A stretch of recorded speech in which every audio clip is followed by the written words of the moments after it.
আমার নাম কৌস্তব আর আমি জার্মানির বার্লিন শহরে সফটওয়্যার ইঞ্জিনিয়ার হিসেবে কাজ করি। আমার কোম্পানি মানে ইবের অফিসটা বার্লিন থেকে একটু বাইরে, কিন্তু অফিসের ভেতরটা খুবই সুন্দর। ইউরোপের অফিস এনভায়রনমেন্টগুলো সম্পূর্ণ অন্যরকম হয়। কাজের সাথে সাথে এমপ্লয়ীদের মেন্টাল হেলথ অ্যান্ড জব স্যাটিসফ্যাকশনকে হাই প্রায়োরিটি দেওয়া হয়, যে কারণে অফিসে এমপ্লয়ীদের রিল্যাক্সেশনের জন্য নানা রকম ব্যবস্থা থাকে, যাতে কাজটা মন দিয়ে হয় আর সাথে কেউ এক্সস্টেড ফিল না করে। ইউরোপের ট্রাস্ট ফ্যাক্টরটা খুব হাই।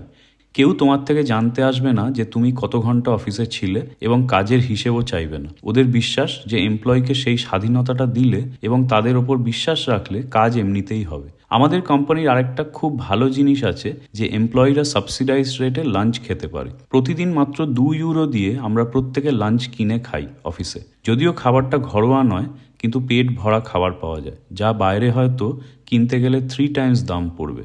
আজ ভাবলাম তোমাদের সাথে এই সবগুলো শেয়ার করি। আরও এরকম ভিডিও দেখতে হলে আমাকে কমেন্টে জানিও, আমি আবার বানাবো। আর ফলো করতে ভুলো না। টাটা।